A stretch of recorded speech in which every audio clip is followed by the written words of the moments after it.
there's a real sense this morning, isn't there, that we're kind of all at sea in this country in our definitions of what is extremism and what is terrorism, not just after Southport.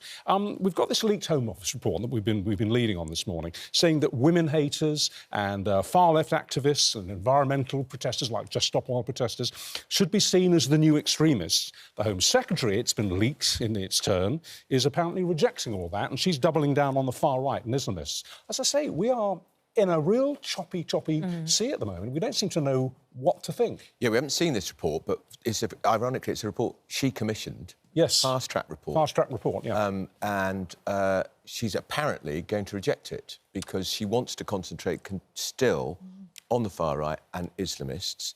And this report is talking about misogyny, calling it the manosphere, far left, Hinduism, extreme versions of... Hindu nationalism. Hindu nationalism, yeah. Again, I've not heard them talk about that before as a real form of extremism against the Muslim faith. So it is a mess. It's a hodgepodge, someone described it as. It is, but it's also really important, Kevin, that a review is done which addresses why the Southport killers' extremism was not picked up. Yeah. Because it clearly did not fit into a recognised definition of terrorism. Yeah. There was, of course, the Al-Qaeda training manual, but there was also a lot of other non-Islamist, extremist, violent material. And so this review, really important. What are the breeding grounds for extremism? The trouble is, some of these things, as Andrew says, are going to make people go, are you serious?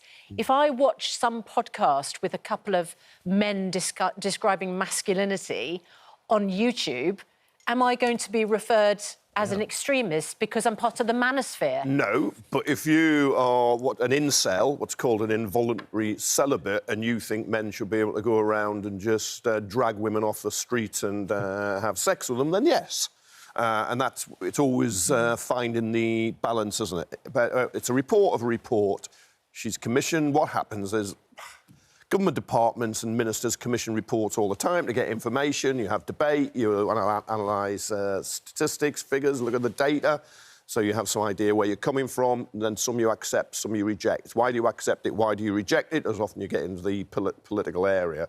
But it's true that the extreme hatred of women. And you get Andrew Tate, for instance, who's now being detained in Romania, accused of sex trafficking, money laundering, all sorts of terrible crimes. Online, he had a real harmful influence on young men in particular. Teachers have spoken about it now. That's why you look at it. But you're right. The Southport killer didn't fall into a normal definition because you have.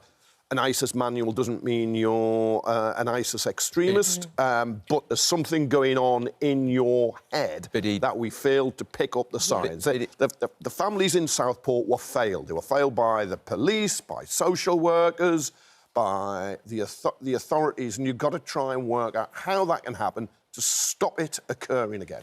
Why do we think that the Home Secretary appears to be so nervous, though, about the findings of this report? She's moved very, very quickly to shut it down this morning.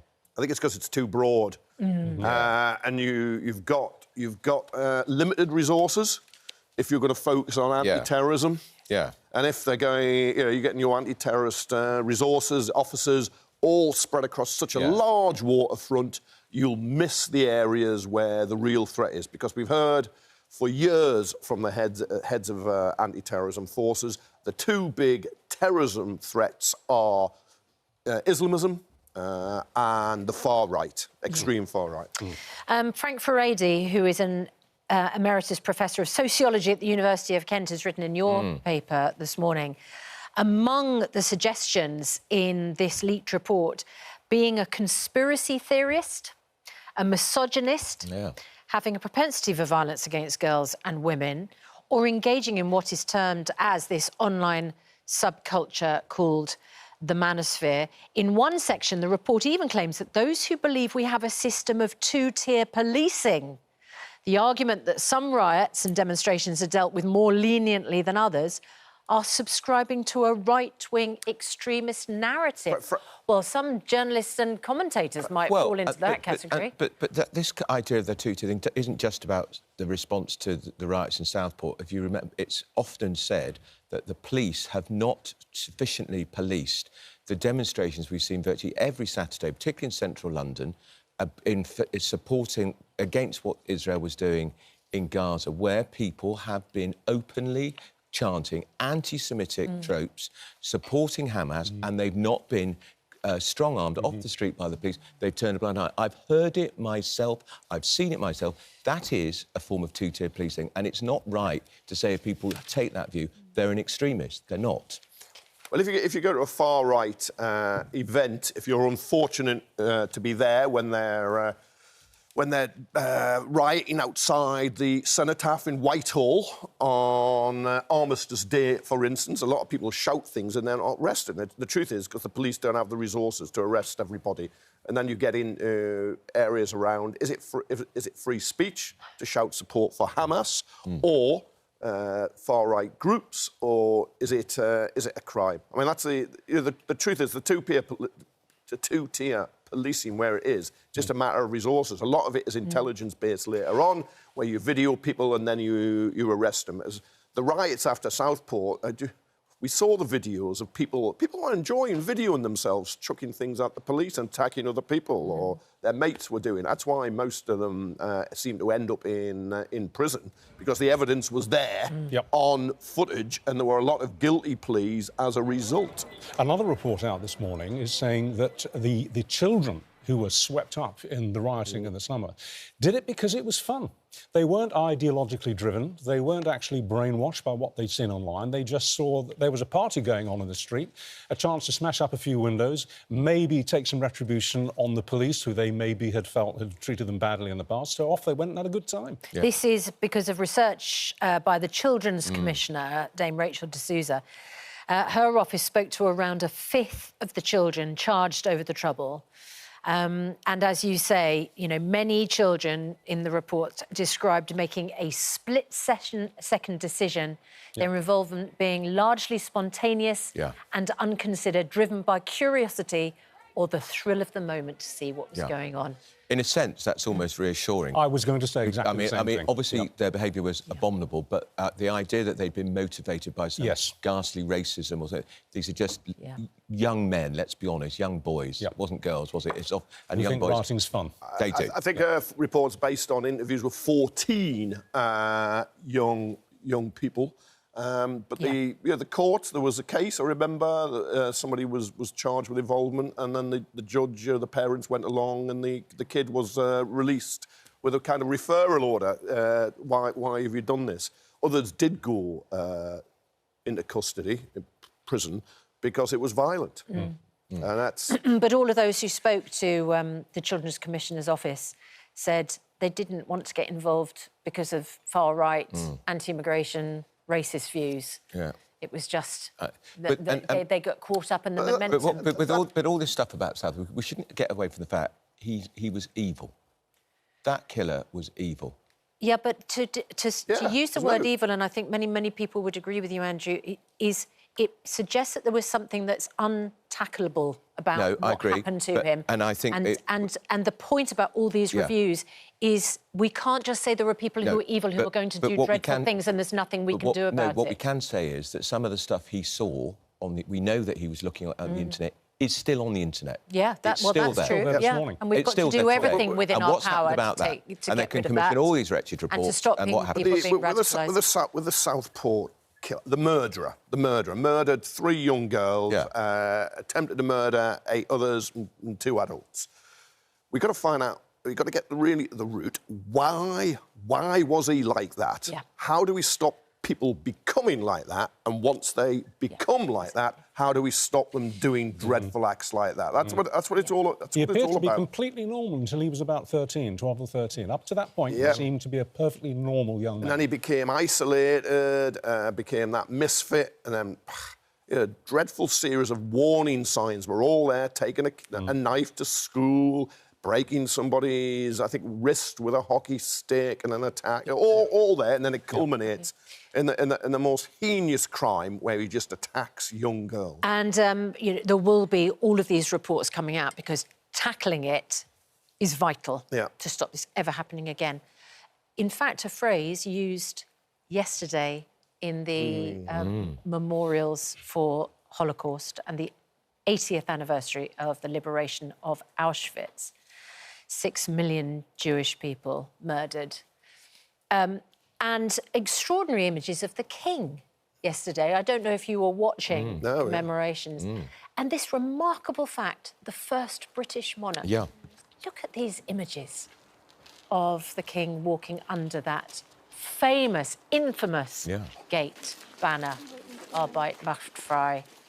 And the horrors of Auschwitz laid bare yesterday. Do you think that he went, as you say, the very first head of state to have done so since the end of the war? Do you think he went not just because it was the 80th anniversary of the liberation of Auschwitz, but to send perhaps a broader message? We're seeing the rise in anti-Semitism in this country since Gaza. Do we think that he was going as partly as part of that matrix to send some kind of broader message? Well, I think it's both. Yeah. Yeah, I mean, lots of heads of state were there. The King of Spain was there, King of Sweden. Of course, he had to be there. But of course, he wants that message loud and clear here because of the rise of anti-Semitism in this country, which is shocking.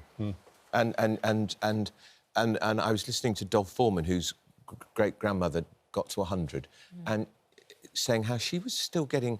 I think she's been on this programme. Lily Ebert. Yeah, how she was being subjected to anti-Semitic abuse. She was 99. With a terrible thing for saying, how did the Germans miss her?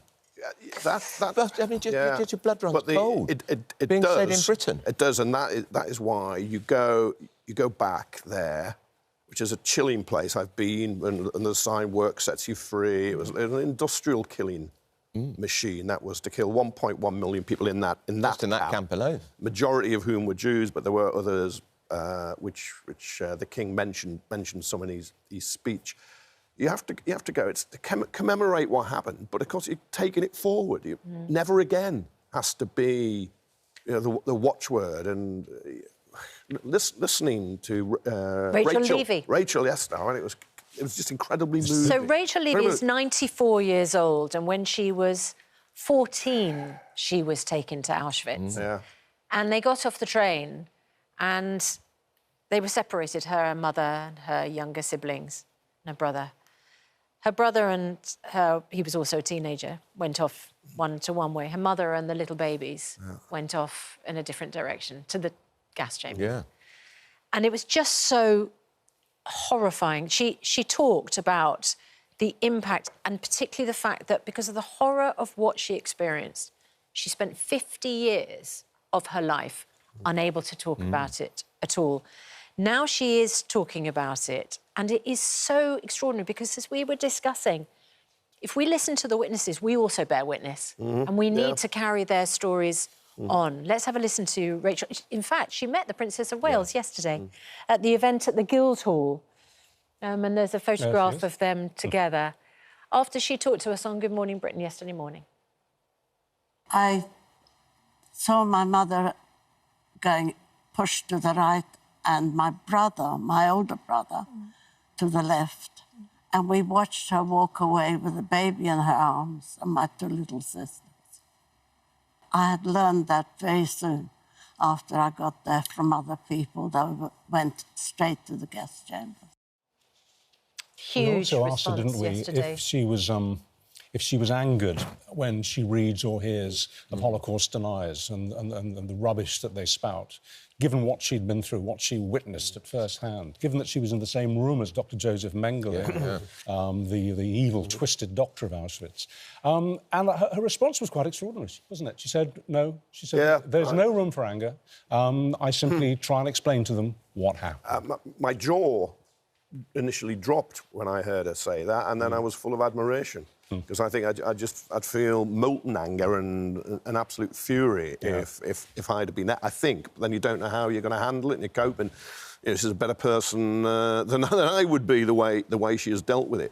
But we talked about Southport, and you get individuals and groups in Britain who are full of hate and bigotry. Here, with the Nazis, you had a state, a country, setting out to eliminate an entire group of people, Jewish people like her and everybody else. I think, and the commemorations are so important because you've got to make a link from individuals acting filled with poison to how, if they take control of a machine, a state, what that can unleash. And that's why we've got to treasure wonderful Rachel and all those people. And wonderful pictures there, Princess of Wales having an emotional reunion with others as well, survivors of the Holocaust. They met around 50 people yesterday. She hugged 87-year-old Yvonne Bernstein, and as she caught up with her, Yvonne was stroking the princess's arm and thanking her for coming. And Kate said, "It's such a treat for me to come and see an old friend." And Prince of Wales, obviously, there as well. It was a warm hug with 89-year-old Stephen Frank. Told them it was a treat to see them. It was a great sense yesterday, I felt, from the beginning of the day to the end of the day, of this country, and the world generally, but certainly in this country, coming together to properly mark the event. I went out last night, just after 8 o'clock, in our street in North London, it's quite a heavily populated Jewish area of North London, Golders Green, just to see if people had lit candles to put them in the windows at 8 o'clock, and most of them had. I have to say, most of them had remembered to do that and had lit a candle. And I have to say, as I say, I live in Golders Green, that's our postcode, and I actually went a few weeks ago to a Holocaust survivors club. Basically, it's what it is. They meet every month and they chat and they remember things and they talk. And I was horrified to hear the contemporary stories of the rise in anti-Semitism. It's happening. It's a big deal. And as you said, it's happening to old men and old ladies as they go about their business. It's unforgivable. You can't, slogans, shouting, screaming. You just can't. You try and get your head around it. I know. Why? I know. Why would you do that? Yeah. Why? And I know there's been a surge because of Gaza, and you can condemn Hamas and the pogrom against Israel and the killing of 1,200 people. You can condemn the Israeli response. But why would you link that? Why would you somehow, your concern, anger, what it is, about what's happened there with deaths on both sides, to then abusing people, elderly people, but I also think... including people who've survived. But I also think the phrase anti-Semitism, I think there's so many young people don't know what it means. They don't know what it means. And I think perhaps we need to be clearer. It's called Jew hating. Yeah, yes, that's what it is. I know. And that's what it is. That's what it is. But it's almost, we call it anti to make it seem more respectable. And it's not respectable. No. It's wicked. And it's Jew hating. Let's talk about a story that we're going to cover shortly about an offer by Iceland Foods that criminals could be sentenced to work at Iceland food stores instead of going to prison. Now, a lot of people will think, how on earth is a sentence at Iceland Foods anything like a sentence behind bars? But, of course, we've got overcrowded jails. We've had people being let out early. And now low-risk offenders could have a short-term sentence suspended, and instead you go to work. It keeps the prison places open for more serious offenders, and it's some form of rehabilitation. Now, we have a lawyer coming on this morning who says this is absolutely ridiculous. It's not going to be a deterrent and it's not going to help. And a former prisoner who says, give it a go. Shoplifters are allowed to apply to go to Iceland rather than... Look, I mean, not that many do. But why can't they work for a charity? It's really important charities that are desperate for volunteers. Make them work with charities that rather than... this is good publicity for Iceland and cheap labour. Cheap labour. Well, I'd be very wary if that's what they're trying to do. They'll pay the going rate. Yeah. Right. They have said they'll pay the going rate. But I do kind of agree with this. I mean, if you've been mugged and assaulted in the street, and you see your mugger sentenced to... I sentence you to a month stacking baked beans in Iceland. It's hardly going to resolve your sense of grief. I get the idea that prison's not just about punishment. You want them to... rehabilitation. But I think there are other ways you can rehabilitate people in the community, and I think there's a great charitable sector. They should be working in that for nothing. I'm sure, for nothing. I'm sure it would be, depending on the crime. I don't think rapists and murderers. The ones, the crimes which are excluded: assault on a minor, sex offences, arson, terrorism, any offence that's resulted in life imprisonment, being involved in rioting. Assault on a retail worker would exclude you from working in retail as part of your sentence, but it doesn't seem to include shoplifting. Well, and that would be ironic. You'd have to serve it when they leave. Or assault. Yeah. Mugging. But there are some people get caught up in crime who, if you have a steady job and you have somewhere to live, and you might be getting help with other problems, whether it's alcohol, drugs, behaviour through mental illness. It could be a way. It could be a way. Yeah. Iceland's first director of rehabilitation, Paul Cowley, says if it all goes well, that's your sentence. You don't go to prison. You don't lose your home. Your kids don't go into care, because these are all the unintended consequences of a prison sentence. And if it doesn't, and if it all goes pear-shaped, then it's a suspended sentence which kicks in. And then you would go into custody. So it doesn't rule out custody altogether. No. It's just if it doesn't work out. You look at Timpson's, the key cutting and shoe repair business, employs a significantly high number of former offenders. They are ex-offenders. And that works. It can give you a sort of steady basis of your life, guide rails. So. There's another report out this morning which really drew my attention. Study after study after study over the years has appeared to show that women on the whole prefer older partners. They prefer older men. But a new survey which approached the question in a rather more indirect way, it looked at 6,000 single men and women aged between 22 and 85, so the whole spectrum, and they found that actually women, as a rule, prefer younger men. Even though they will tell a researcher that they go for older men, their behaviour Hope for you yet, proves they prefer younger men. Well, interestingly, around this table, this backs up your relationship. Well, yeah, except I was attracted... Because you're the younger man. I'm 8 years... Toy boy. Yeah, I'm 8 years younger, but hang on, I was attracted to Judy. It wasn't just that she, plucked me out because I was young. Are you sure? Really? Are you sure? Really?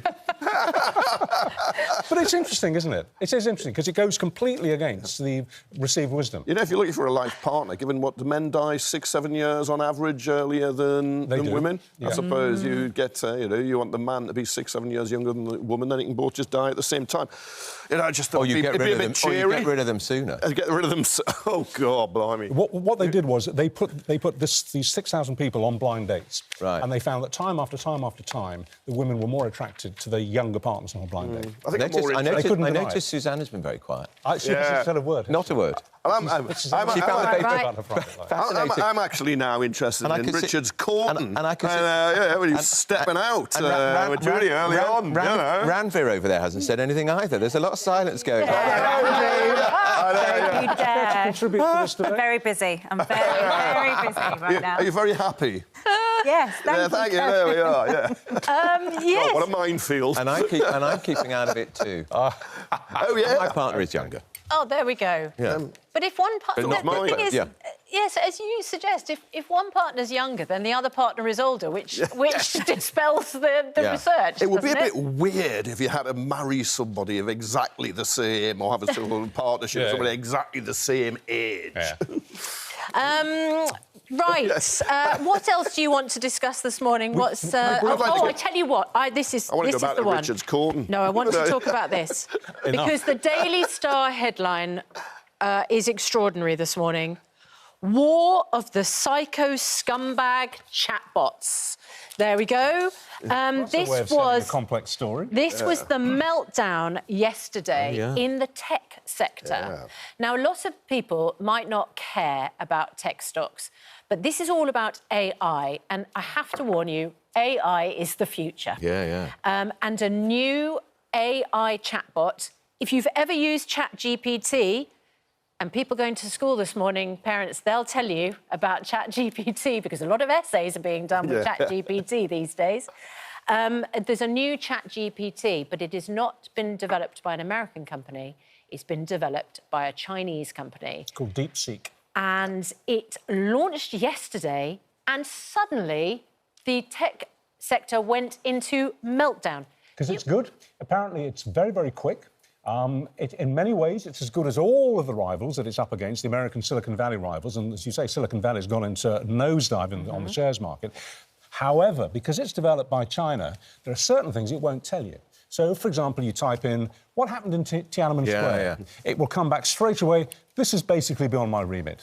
We have no comment to make on this. If you ask them any questions, if you ask them about the status of Taiwan, what's the national status It's of controlled Taiwan? ruthlessly by the Chinese Taiwan is state. an irrevocable part of the Chinese mainland. But if you ask about a UK issue, then it gives you chapter and verse. Very dangerous. Yeah.